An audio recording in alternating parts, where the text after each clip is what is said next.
भाइयों बहनों, चुनाव के कई चरण पूरे हो चुके हैं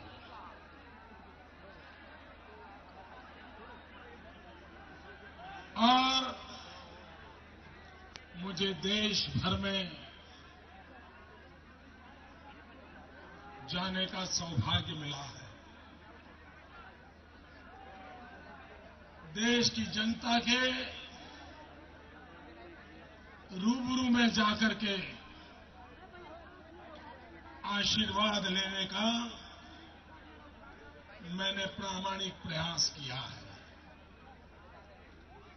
भाइयों बहनों, चुनाव तो हमने बहुत देखे हैं, लेकिन ये चुनाव सभी पॉलिटिकल पंडितों के हिसाब किताब को गलत सिद्ध करने वाला है।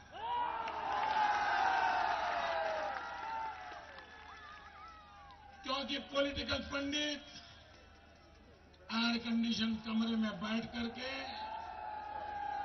आधा % इधर इसी की चर्चा में लगे रहते हैं।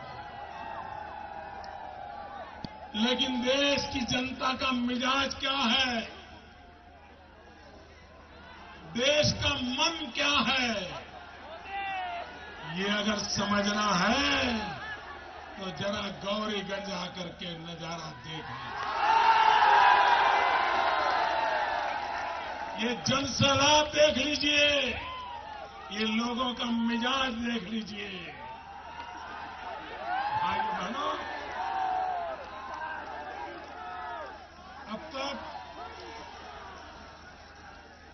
अब तक भाइयों जो मतदान हुआ है, उस मतदान में एक बात ये तय हुई है, देश की जनता ने जिन्होंने वोट डाला है, उन्होंने 2 काम पूरे कर दिए हैं। एक, मां बेटे की सरकार गई,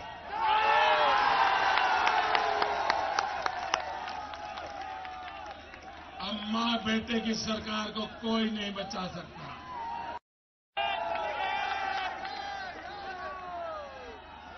अगर लोगों को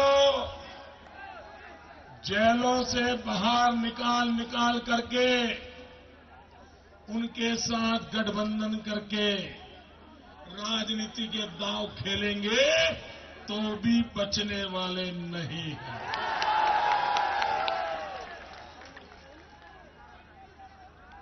जेल के पंछी भी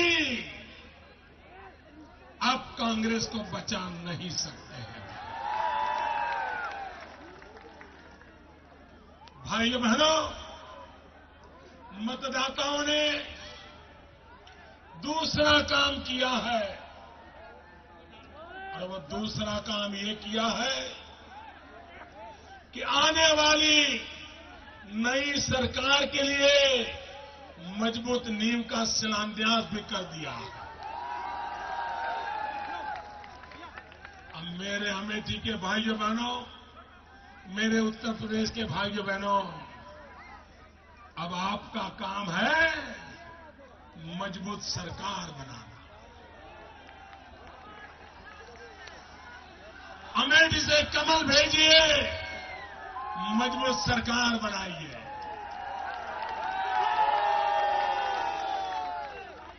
जो घिसी पिटी पुरानी आदतों वाले लिखने पढ़ने वाले लोग हैं,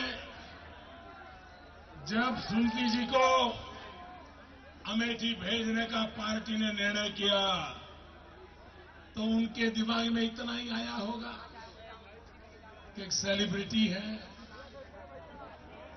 तुलसी मेरे आंगन की है, वो अब अमेठी के आंगन में जाएगी तो कुछ होगा नहीं, ज्यादा से ज्यादा राहुल भैया को परेशानी होगी। मैं देश के पॉलिटिकल पंडितों के सामने आज आज सार्वजनिक रूप से मेरी सोच, मेरी रणनीति इसका खुलासा करना चाहता हूं।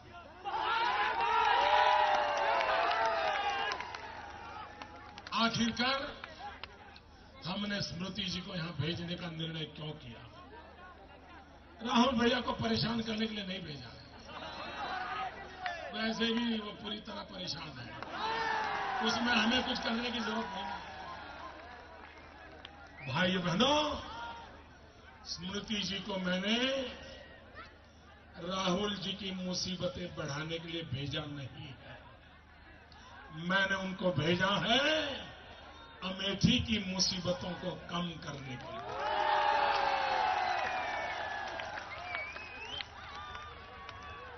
भाइयों बहनों, स्मृति जी मेरे साथ काम करती है। मेरे गुजरात से वो राज्यसभा की सदस्य है, और जब वो राज्यसभा में चुन करके आई तो मेरे गुजरात में जो जिले हैं उसमें जो जरा पीछे है, मैंने स्मृति जी को कहा कि आप राज्यसभा में जो डंका बजाना है बजाना, लेकिन ये जिला मैं तुम्हारे हवाले करता हूं, मुझे जिले में बदल करके दे दो। और आज मैं गर्व से कह सकता हूं कि गुजरात में मैंने जो जिला उनको दिया, एमपी के नाते काम करने के लिए, इतने कम समय में उस जिले को शानदार और जानदार बनाने का काम स्मृति ने करके दिखाया। और तब जाकर के मैंने फैसला किया, अगर उत्तर प्रदेश का सबसे बुरा हाल जिस जिले का होगा, उस जिले में मैं स्मृति जी को भेजूंगा। तब हमारे दिमाग में अमेठी नहीं था। मेरे दिमाग में विकास का एक मॉडल खड़ा करना था, एक ऑल्टरनेट मॉडल मुझे लेकर के देना था। और मैं भाइयों, मैं ये रोज अखबार चलाने वाली दुनिया वाला नेता नहीं हूं। मैं घंटों तक लंबी सोचता हूं, दिन के दिन खपा देता हूं, दिमाग लगाता हूं। और मैंने जांच पड़ताल की और पाया ये उत्तर प्रदेश में सबसे बुरे हाल वाला कोई जिला है, वो मुझे अमेठी मिल गया। और उसी दिन मैंने ठान ली, भाइयों बहनों, मैंने ठान ली है, मैंने तय किया है, आने वाले 60 महीने में मैं अमेठी का ऐसा बदल कर दूंगा,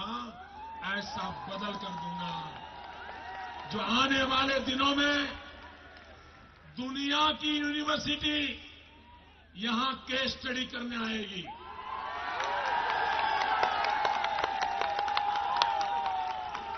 हिंदुस्तान में पिछड़े जिले का विकास करना हो तो रास्ता अमेठी दिखाएगा।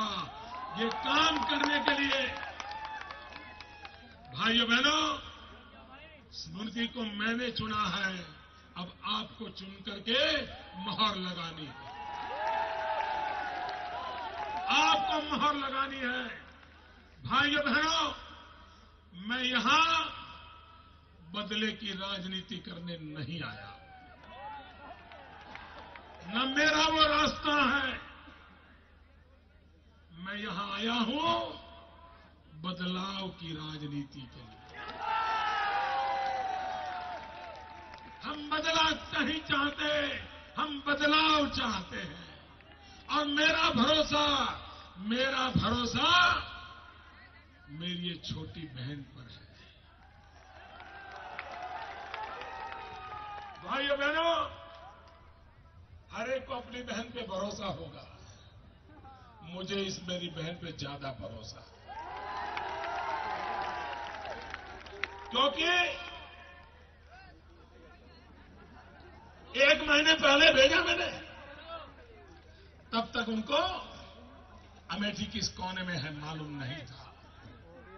लेकिन भाइयों बहनों, आज मैं दावा करता हूं, 40 साल से जो परिवार आपसे नाता जोड़ने की बातें करता है, मैं मीडिया के मित्रों में दम हो तो एक काम करके दिखाएं, एक काम करके दिखाएं। एक तरफ मेरी छोटी बहन को खड़ी कर दें और बगल में राहुल भैया और पूरे परिवार को खड़ा कर दें, पूरे परिवार को। और सिर्फ पूछिए उनको अमेठी लोकसभा क्षेत्र के गांवों के नाम पूछिए और कुछ नहीं, सिर्फ गांवों के नाम पूछिए। मैं दावे से कहता हूं, अगर स्मृति ईरानी 100 गांवों के नाम बोल पाएगी, ये पूरा परिवार 10 गांव के नाम नहीं बोल पाएगा।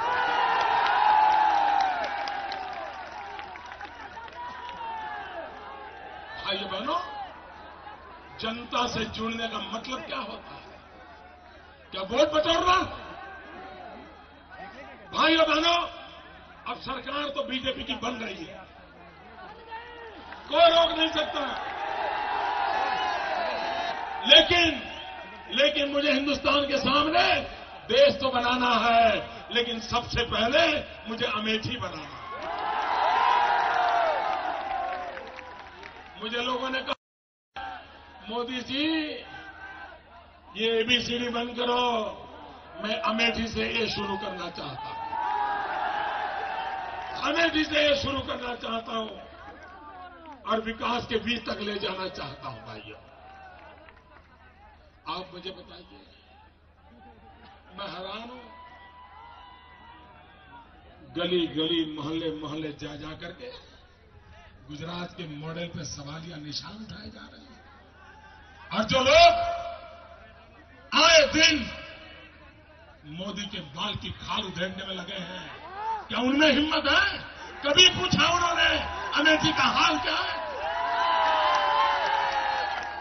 भाइयों बहनों, मैं गुजरात में जब मुख्यमंत्री बना तो मेरे यहां कन्या शिक्षा में हम बहुत पीछे थे। भाइयों बहनों, जब मैंने अफसरों ने मुझे, मेरी पहली मीटिंग थी, मुख्यमंत्री बनने के तीसरे दिन की बात कर रहा हूं, उन्होंने कन्या शिक्षा की स्थिति का वर्णन किया। मैं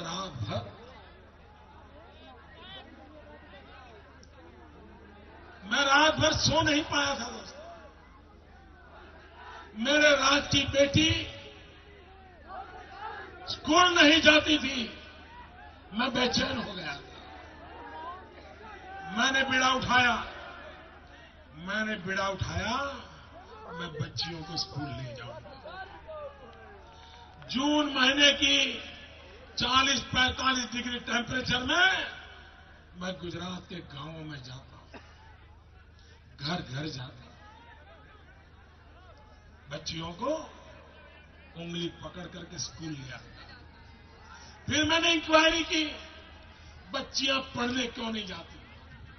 तो ध्यान में आया कि तीसरी कक्षा के बाद बच्चियां स्कूल छोड़ देती हैं और मैं हैरान हो गया। बच्चियां इसलिए स्कूल छोड़ती थी कि स्कूल में बच्चियों के लिए अलग टॉयलेट नहीं था। भाइयों बहनों, मैं शर्मिंदगी महसूस करता था। जिस गुजरात के विकास की इतनी बड़ी बातें लोग सुना रहे हैं कि पहले तो गुजरात ऐसा था, पहले तो गुजरात ऐसा था, स्कूल के अंदर बच्चियों के लिए टॉयलेट नहीं था। भाई, मैंने जी जान से लग गया, टॉयलेट बनाने में लग गया। 76,000 टॉयलेट बनाए बच्चियों की स्कूल में, क्योंकि बच्चियां स्कूल में जाए पढ़े। भाइयों बहनों, अभी मुझे हमारे वाजपेयी जी बता रहे थे, 30-40 साल तक बड़े बड़े दिग्गज प्रधानमंत्रियों को आपने चुना, बड़े बड़े परिवारों को चुना, यहां की स्कूलों में बच्चियों के लिए अलग टॉयलेट नहीं है। भाइयों, क्या करना है? आप मुझे बताइए, आप में से कोई मेरे से मर्सिडीज गाड़ी मांग रहा है क्या? आप में से कोई बंगला मांग रहा है क्या? आप में से कोई अमेरिका में भेजने के लिए मांग कर रहा है क्या? आप क्या मांगते हो? पीने का पानी चाहिए। क्या चाहिए भाइयों? पीने का पानी चाहिए, अच्छी सड़क चाहिए, घर में बिजली चाहिए। अरे कम से कम मां बेटे के सम्मान के लिए एक शौचालय हो जाए। इससे तो अधिक कुछ मांगते नहीं हो भाइयों। इतने बड़े बड़े दिग्गज लोगों ने अमेठी को ये भी नहीं दिया है भाई, ये भी नहीं दिया है। और तब जाकर के भाइयों आज मैं यहां किसी को बुरा भला कहने के नहीं आया। मुझे नहीं कहना है, उनको मुबारक है, डिक्शनरी में जितनी गालियां बोलनी है बोल ले। अभी भी 4 दिन है, 4 दिन है, मजा ले लीजिए, मजा ले लीजिए। मोदी को जो सुनाना है सुना दीजिए। कम से कम आपका गुस्सा निकालने के लिए तो मोदी काम आया। आखिर मोदी तो हर एक के काम आएगा। भाइयों बहनों, मैं अमेठी में हिंदुस्तान की जनता को कोई राजनीतिक संदेश देने के लिए नहीं आया। मैं सिर्फ आपकी पीड़ा को मेरी पीड़ा बनाने आया।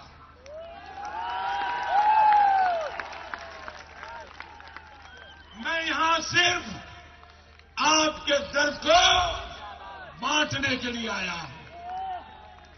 मैं यहां आया हूं, नौजवानों, 40 साल में 3 पीढ़ियां बर्बाद हो चुकी है। 40 साल में इस परिवार ने 3 पीढ़ियों के सपनों को चूर चूर कर दिया है। मैं नई पीढ़ी की आंखों में सपने संजोने के लिए आया हूं।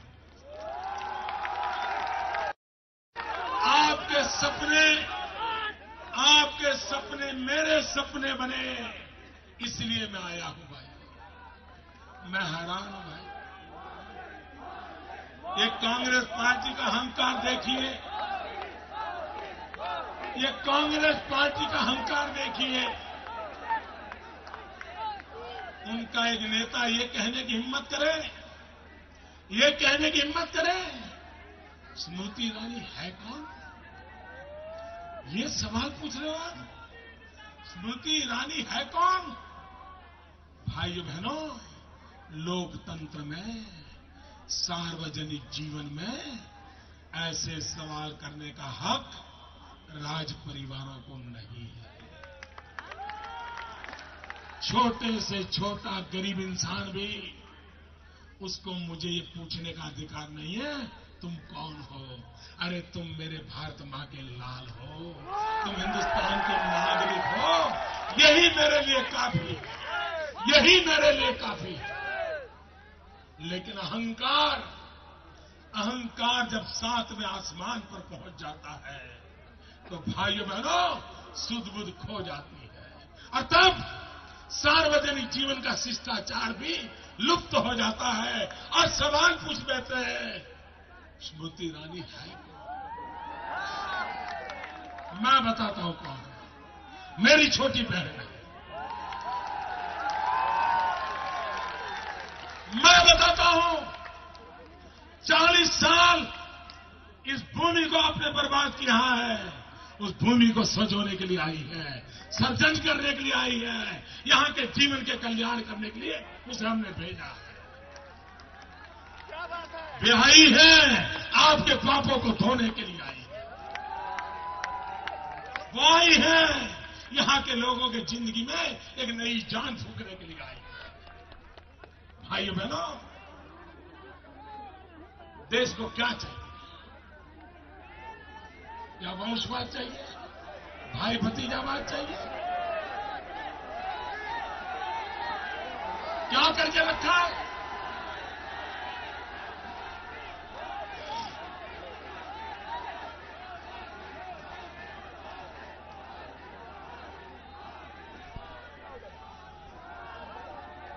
भाइयों बहनों, हमने सिर्फ विकास को ही ललकारा है और किसी मुद्दे को मैं ललकार नहीं रहा हूं। अभी मैं स्मृति जी का एक कार्यक्रम मैंने YouTube पर देखा, वो घोषणा पत्र के कार्यक्रम में गई थी। और ये एबीपी न्यूज वाले घोषणा पत्र के कार्यक्रम में बड़े बड़े दिग्गजों को बुला के बिठाते हैं। और मैंने देखा था ये सारे पत्रकार मिलकर के किसी को 40%, किसी को 20% तो घेर लेते हैं। कोई 60% बच जाता है, कोई 40-50% बच जाता है।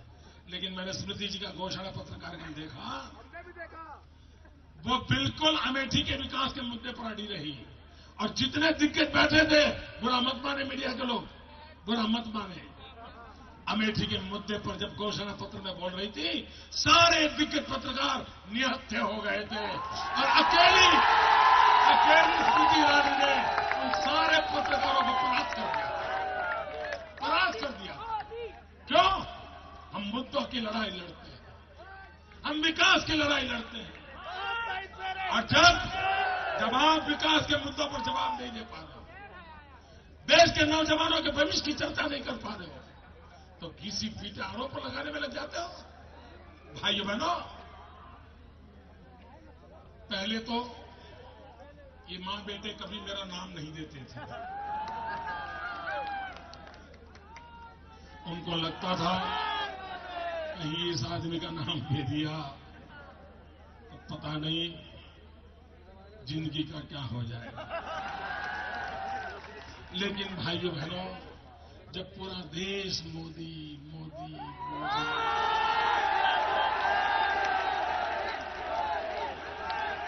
तो इसका असर उन पर भी तो होता है, उन पर भी होता है। तो अभी पिछले 5-6 दिन से वे मेरा नाम बोल करके बोल रहे हैं। और मैडम सोनिया जी ने कहा,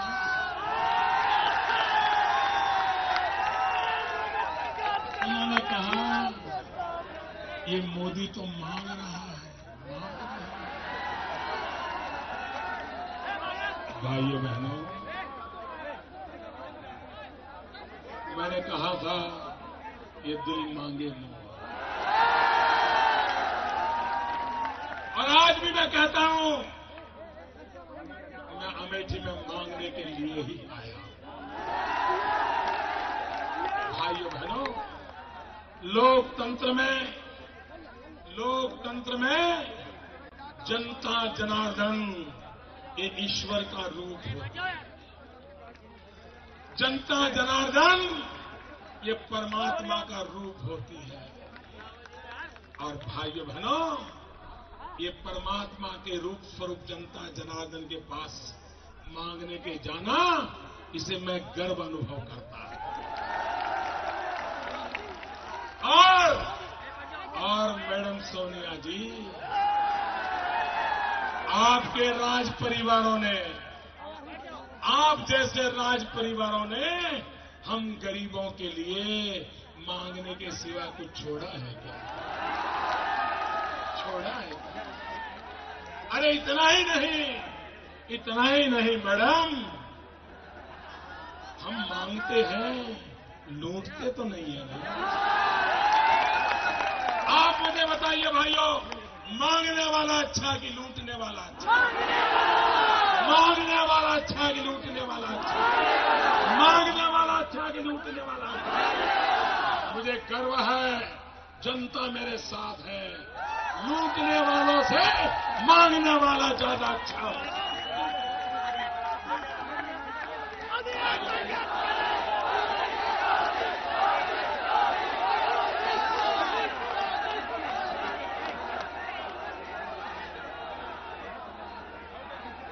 मैडम सोनिया जी ने कहा, ये मोदी तो अभी चुनाव के नतीजे नहीं आए और अपने आप को प्रधानमंत्री मान बैठा है। मैं जानता हूं एक मां के लिए ये समय कितना कठिन है, मैं जानता हूं। बेटे को तैयार करने के लिए 10 साल इस मां ने कितना कष्ट झेला है, मैं समझ सकता हूं। बेटा कहीं सेटल हो जाए, इसलिए मां ने क्या कुछ नहीं किया। एक मां को मैं समझ सकता हूं। और इसलिए मां के नाते आपके 10 साल की मेहनत पानी में जा रही है, इसके कारण आपकी परेशानी में समझ सकता हूं। लेकिन आपने जो कहा है कि मोदी तो अपने आप को पीएम मान लिया है, मैडम सोनिया जी, और तो क्या कहूं, इतना ही कहता हूं, आपके मुंह में घी शक्कर।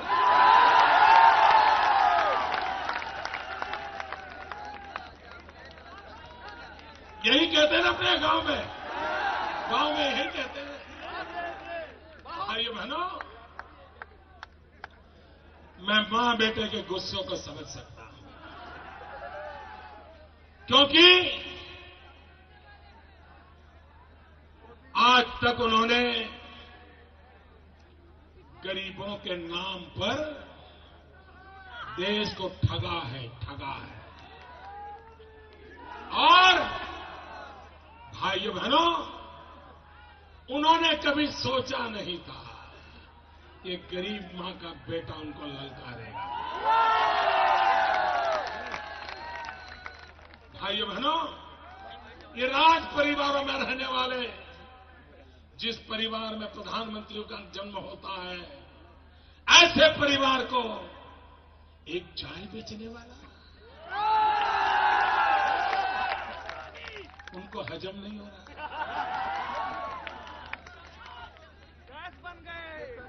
आप मुझे बताइए भाइयों, क्या गरीब मां के घर में पैदा होना गुनाह है क्या? क्या चाय बेच करके स्वमान से जीना गुनाह है क्या? क्या गरीबी में पल पढ़ करके आगे बढ़ना गुनाह है क्या? मुझे गुनहगार बना दिया जाता है। इसलिए मैं आपकी दुनिया से नहीं आया। आपकी दुनिया से 60 साल तक बहुत आए, अब वक्त बदल चुका है। अब हिंदुस्तान के गांव गरीब के घर से बच्चे आने वाले हैं, अच्छे दिन आने वाले। गांव गरीब के घर से बच्चे आने वाले हैं, अच्छे दिन आने वाले हैं।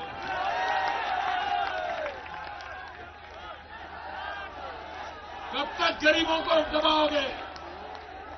कब तक गरीबों को दबोचोगे? आपकी ठेकेदारी लूट रही है। और इसलिए भाइयों बहनों, अब ये इलेक्शन कमीशन पर कसौटी है। आज मार्केट बढ़ने वाला है अमेठी का। आज अमेठी का मार्केट बढ़ने वाला है। कांग्रेस की गाड़ियां निकल चुकी हैं, गाड़ियों में माल भरा पड़ा है। कल जो 5,000 का माल था, आज 25,000 में बिकने वाला है। लेकिन ये दिल्ली से निकले हुए लोगों, सुन लो, ये अमेठी के स्वाभिमान लोग हैं। इन्होंने आपको प्यार दिया, आंख बंद करके 40 साल तक दिया है। और अब वो जग गए हैं। अब जग गए हैं, आपकी कोई ताकत उनको खरीद नहीं सकती। इलेक्शन कमीशन की जिम्मेवारी है, अमेठी में निष्पक्ष का चुनाव करके दिखा दें, दबाव में आए बिना करके दिखा दें। भाइयों बहनों, ये परिवार किस प्रकार का है देखिए साहब, मैं तो हैरान हूं। लोग पहली बार यहां जनता, आपने देखा होगा, ये मीडिया वालों की कमाल देखी होगी आपने, बड़ी इंटरेस्टिंग है। आपने देखा होगा अमेठी में या रायबरेली में चुनाव प्रचार में उनका कैमरा एक व्यक्ति के चेहरे पर ही लगा रहता था। एक बार भी उन्होंने जनता नहीं दिखाई, क्योंकि 25-30 लोग हुआ करते थे। देखिए कितनी मदद कर रहे हैं लोग, कितनी मेहनत कर रहे हैं। बुरा मानोगे, लेकिन सच सुनना पड़ेगा यारो। आपने पाप किया, आपने 40 साल तक अमेठी की जनता के साथ धोखा किया है मेरे भाइयों। आपने सच को छुपाया, एक चेहरे पर कैमरा लगाया, और कहीं से आवाज आ जाती थी, रास्ते का क्या हुआ, पानी का क्या हुआ, बिजली का क्या हुआ, तो कैमरा बंद कर देते थे। बचाने के लिए क्या क्या नहीं किया गया है, ये स्मृति ईरानी अकेली ने सारा चिट्ठा खोल दिया। दूध का दूध, पानी का पानी कर दिया। कितना जुल्म किया है यहां की जनता पर, इसका कच्चा चिट्ठा खोल के रख दिया। भाइयों बहनों, मैं ये कहना चाहता हूं, जब उनको पूछा जाता, लोग हिम्मत कर रहे हैं। इस बार अमेठी के लोगों को ये भी सलाम करता हूं, इस बार उन्होंने जिस परिवार को इतना प्यार किया, इस बार सवाल भी पूछे हैं। अच्छा किया। लोकतंत्र में अगली बार मुझे भी सवाल पूछना कि आपकी छोटी बहन ने काम क्यों नहीं किया। मेरा जवाब मांगना, मेरा जवाब मांगना। भाइयों बहनों, मैं आपसे कहना हूं, जब उनको पूछा गया बिजली, सड़क, पानी, तो उन्होंने क्या कहा? नहीं, केंद्र सरकार तो क्या कर सकती है, ये राज्य सरकार नहीं करती। सफेद झूठ। नहीं, आपकी तो राज्य सरकार से ऐसी दोस्ती है कि आपके लिए वो उम्मीदवार भी नहीं खड़े करती। और जब काम की बात आए और उन्होंने इतनी आपकी मदद की, जरा कम से कम बाप बेटे की सरकार का धन्यवाद तो कर देते कि भाई चलो आपने कैंडिडेट खड़ा नहीं किया, अच्छा किया, इतना तो कर देती। देखिए, ये इनकी भी कभी इज्जत नहीं करते। आप मुझे बताइए, मैं आपको विश्वास से कहता हूं, हमारे राजनीतिक विरोध है, सपा से भी है, बसपा भी है। यहां सपा के भी एमएलए हैं, बसपा के भी एमएलए हैं। लेकिन मैं विश्वास से कहता हूं, कल अगर भारतीय जनता पार्टी की सरकार बनेगी, मेरी छोटी बहन यहां से एमपी बनेगी और मैं यहां पर किसानों के लिए पानी का प्रबंध की योजना लाऊंगा और मैं मुलायम सिंह को कहूंगा कि भैया इस काम में मदद करो। मैं दावे से कहता हूं, वो मुझे 100% मदद करेंगे। हमारा राजनीतिक विरोध है, लेकिन मदद करेंगे। क्यों? भाई यहां का भला करती है, दिल्ली सरकार करती है, तो क्यों रोकेंगे? अरे इतना ही नहीं, यहां के सपा के, बसपा के तीनों, पांचों एमएलए, अगर मैं कहूंगा कि मेरी बहन वहां एमपी है, मुझे ये काम वहां करना है भलाई के लिए, वो कहेगा आप चिंता मत करो, मेहनत मैं करूंगा, आप लाइए। ये झूठ बोल रहे हैं, ये झूठ बोल रहे हैं। मुझे विश्वास है यहां का सपा का एमएलए होगा, यहां का बसपा का एमएलए होगा, यहां भले बाप बेटे की सरकार होगी, लेकिन दिल्ली में हमारी सरकार बनने के बाद यहां मैं कोई विकास का काम लाऊंगा, वो पूरी तरह मेरी मदद करेंगे, ये मेरा विश्वास है। ये क्या झूठ बोल रहे हो? क्या ऐसी राजनीति करते हो क्या? राजनीति करते हैं। अरे यहां का डीएम भी काम करेगा, ये मैं आपको दावे से कहता हूं। काम करने का इरादा चाहिए भाइयों, और काम करने की समझ चाहिए। बनाते हैं भाइयों बहनों, देश को गुमराह करने की तरकीबें चलती हैं। आजकल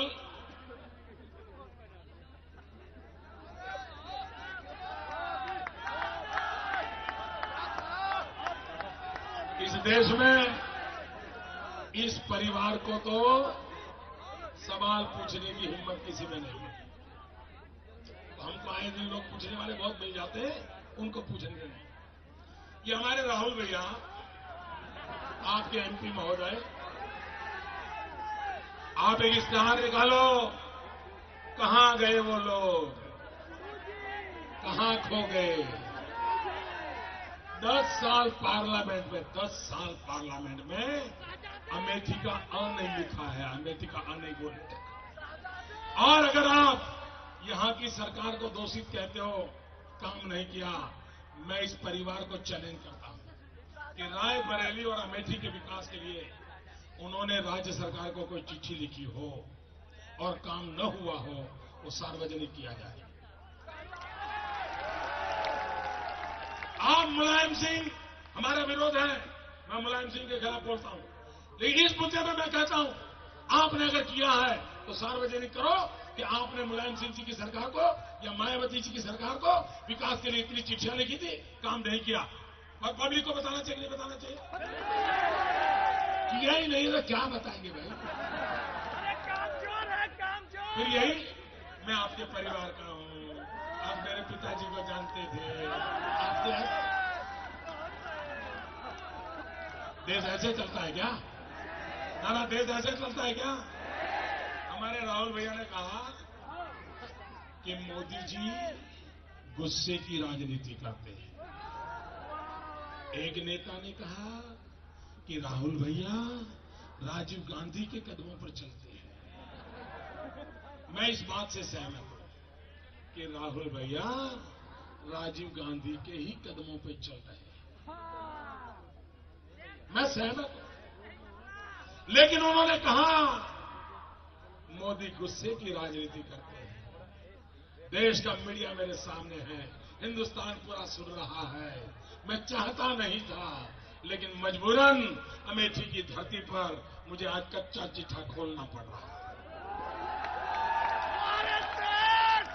खोलूं? पूरा खोल दूं? एक भी शब्द इधर उधर किए बिना बताता हूं, व्यक्तिगत टिप्पणी किए बिना सिर्फ हकीकतें बताता हूं। निर्णय आप कीजिए। आप कहते हैं राहुल भैया राजीव जी के कदमों पर चलते हैं। मैं उदाहरण देता हूं, गुस्से की राजनीति कौन करता है?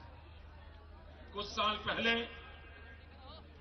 जब राजीव गांधी राहुल गांधी से भी छोटी उम्र के थे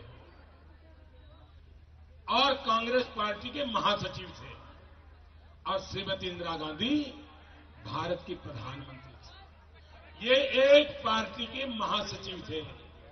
मैं हैदराबाद गए, एक पार्टी के महासचिव को रिसीव करने के लिए आंध्र के मुख्यमंत्री एयरपोर्ट पर आए और पता नहीं राजीव गांधी का गुस्सा ऐसा भड़क गया। आंध्र के चुने हुए मुख्यमंत्री उससे उम्र में डबल थे, अंजैया जी, उनको एयरपोर्ट पर इन्होंने डांटा, अपमानित किया, गुस्सा किया। एयरपोर्ट पे भरी पब्लिक के बीच अंजैया जी आंख में आंसू निकल आए। ये गुस्से की राजनीति कौन करता है बताइए? क्या देश के चुने हुए मुख्यमंत्री के साथ एक पार्टी का महासचिव सार्वजनिक रूप से ये व्यवहार करे, ये गुस्सा है कि नहीं है? दूसरी बात बताता हूं, भाइयों बहनों, जरा आपकी माता जी की भी सुन लीजिए, वो गुस्से की राजनीति कैसी करती है। भाइयों बहनों, पहले मैडम सोनिया जी ने कहा था मुझे राजनीति में नहीं आना, बाद में उनको लगा परिवार का क्या होगा, तो उन्होंने पिछले दरवाजे से आने की कोशिश की। सीताराम केसरी कांग्रेस पार्टी के चुने हुए अध्यक्ष थे, बुजुर्ग थे और उनका एक और गुना भी था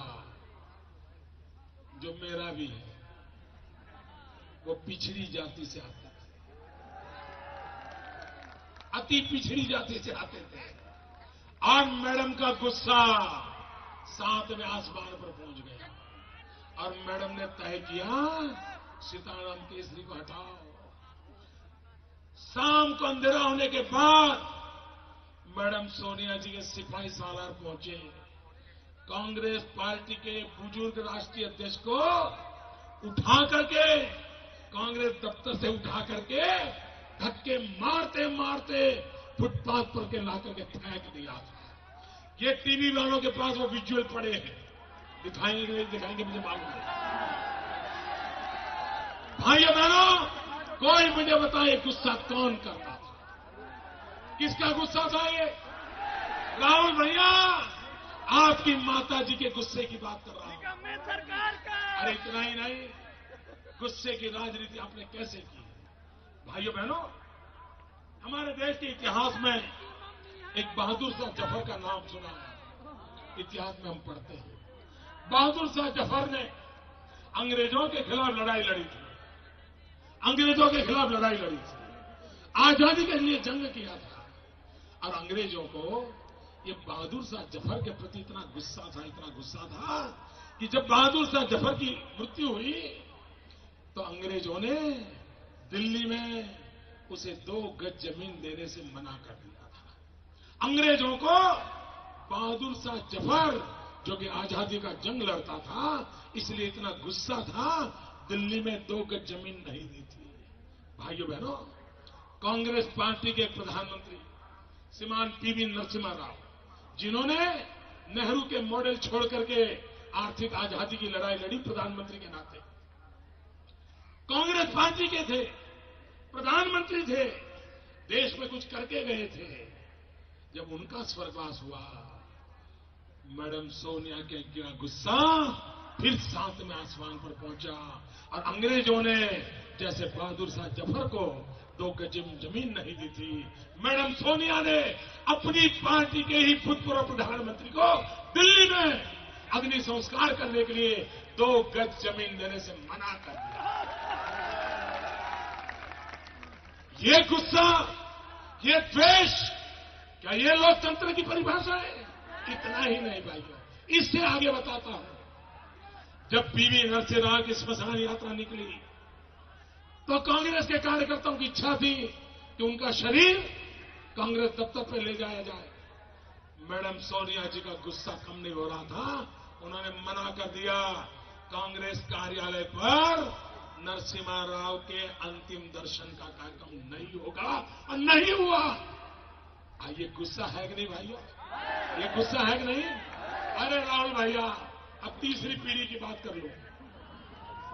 आपकी स्वयं की, भाइयों बहनों, हिंदुस्तान की संसद सर्वोपरि है, कैबिनेट सर्वोपरि है, प्रधानमंत्री सर्वोपरि है। भारत की कैबिनेट ने एक निर्णय किया, प्रधानमंत्री की अध्यक्षता में किया, और एक पार्टी का पदाधिकारी पत्रकार परिषद बुलाए। हमारे प्रधानमंत्री अमेरिका में थे, खुद की पार्टी के प्रधानमंत्री, और गुस्से में कहते हैं नॉनसेंस, नॉनसेंस, और कहते हैं ये गलत निर्णय करके फाड़ देते हैं कागज। कैबिनेट के निर्णय का पान गुस्सा कौन करता है भाई? प्रधानमंत्री की पगड़ी किसने उछाली? प्रधानमंत्री की पगड़ी किसने उछाली? आप मुझे बताइए भाइयों, क्या देश में ये राजनीति चलेगी क्या? और आप मुझे बताइए, यहां इतने दिनों से प्रचार कर रहे हैं, महंगाई के संबंध में एक शब्द बोला क्या? महंगाई के लिए जवाब दे रहे हैं, बेरोजगारी के लिए जवाब दे रहे हैं, भ्रष्टाचार के लिए जवाब दे रहे हैं, अमेठी के विकास का जवाब दे रहे हैं। ये जवाब देना चाहिए कि नहीं देना चाहिए? पल पल का हिसाब देना चाहिए कि नहीं देना चाहिए? भाई भाई का हिसाब देना चाहिए कि नहीं देना चाहिए? लोकतंत्र में ये हमारा दायित्व बनता है।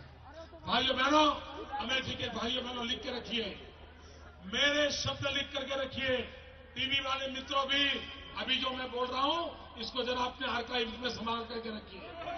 2019 में जब चुनाव आएगा, मैं खुद आऊंगा, मैं अमेठी का हिसाब दूंगा।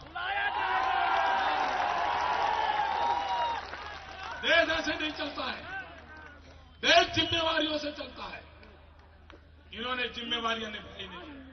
भाइयों बहनों, ये कांग्रेस पार्टी ने 2009 में अपने धोखा पत्र में कहा था, घोषणा पत्र में, अपने घोषणा पत्र में कहा था कि 5 साल में 10 करोड़ नौजवानों को रोजगार देंगे।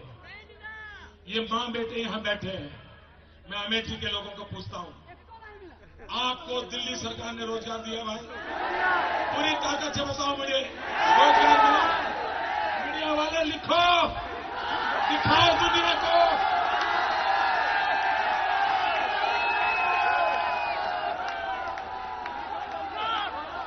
आप मुझे बताइए भाइयों, मिला रोजगार? आपके परिवार में किसी को मिला? आपके गांव में किसी को मिला? आपसे धोखा किया कि नहीं किया? धोखा किया कि नहीं किया? आपसे वादा तोड़ा कि नहीं तोड़ा? अब नाता तोड़ने का वक्त आया है, तोड़ोगे। भाइयों बहनों, पीड़ा होती है, दर्द होता है।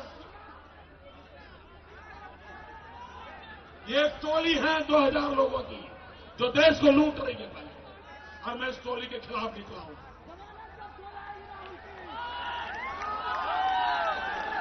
इस देश को लूटने नहीं दूंगा भाई।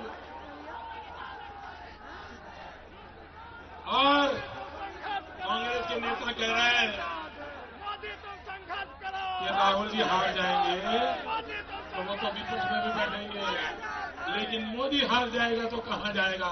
मेरे कांग्रेस के नेताओं, चिंता मत करो, मेरी चाय बनाने की किटली का सामान तैयार है।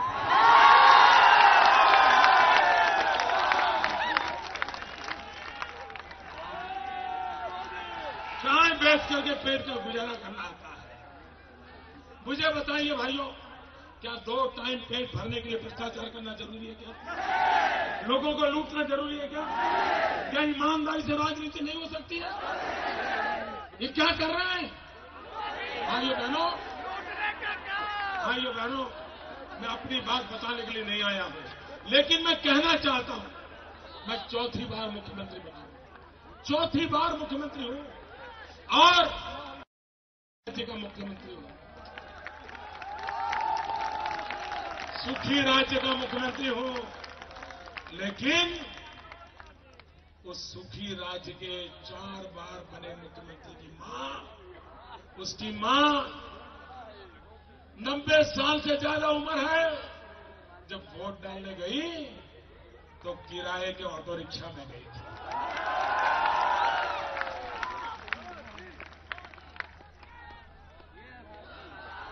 कौन कहता है भ्रष्टाचार करने की जरूरत होती है? भाइयों बहनों, मेरा मंत्र है, न खाता हूं न खाने दूंगा। और इसलिए भाइयों बहनों, मुझे यहां विकास करना है, मुझे यहां शिक्षा की चिंता करनी है, मुझे यहां किसानों को पानी पहुंचाना है, मुझे यहां किसानों को उनकी फसल पर पूरी कीमत मिले इसका प्रबंध करना है, मुझे नौजवानों को रोजगार देना है,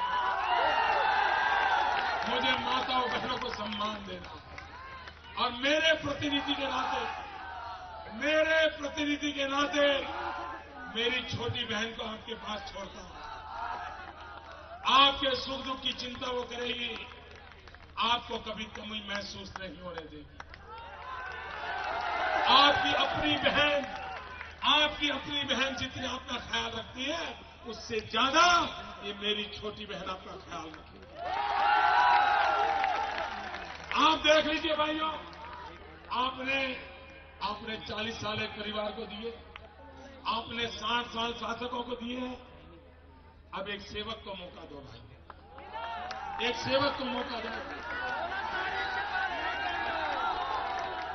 60 साल शासकों को चुना है, 60 महीने के लिए एक सेवक को अवसर दो, इसलिए मैं आपसे प्रार्थना करता हूं। मैं लूटने नहीं आया, मैं मांगने के लिए आया हूं। भाइयों बहनों, चुनाव अभियान कुछ ही मिनटों में बंद हो जाएगा। अब जिम्मेवारी 7 तारीख को मतदान कब है भाइयों? मतदान कब है? सबके सब बताओ मुझे, मतदान कब है? मतदान कब है? मतदान कितने बजे है? कितने बजे शुरू होगा? कितने बजे शुरू होगा? सबसे पहले वोट डालने कौन जाएगा? हाथ ऊपर करो, कौन जाएगा? सबसे पहले कौन जाएगा? सबके सब जाओगे? तय करो, पहले मतदान फिर जलपान। पहले मतदान और मेरे नौजवान साथियों, अभी आने वाले 48 आवर ये मां बेटे का कारोबार चलेगा। संभाल लेना सर, संभालोगे ना? कुछ लूटने नहीं दोगे ना? संभालोगे? मेरी इज्जत आपके हाथ में सौंप करके जा रहा हूं। सवाल चुनाव का नहीं है, सवाल आपके सेवक की इज्जत का है। सवाल चुनाव का नहीं है, एक गरीब मां के बेटे की इज्जत का है। सवाल चुनाव का नहीं है, सवाल चाय बेचने वाले बेटे का है। भाइयों बहनों, आपके दिमाग में कमर होगा, आपके दिमाग में कमल होगा, आपकी जुबान पे कमल होगा, आपके दिल में कमल होगा, लेकिन 7 तारीख को ये कमल उंगली पे उतरना चाहिए। ईवीएम मशीन पे जाकर के उंगली दबानी चाहिए और फिर कमल खिलेगा। भाइयों बहनों, अटल बिहारी वाजपेयी का सपना पूरा करना हम सबका दायित्व है। एक ही मंत्र भाइयों, एक ही मंत्र विकास, एक ही मंत्र विकास, एक ही मंत्र विकास। भारत माता की, भारत माता की, भारत माता की।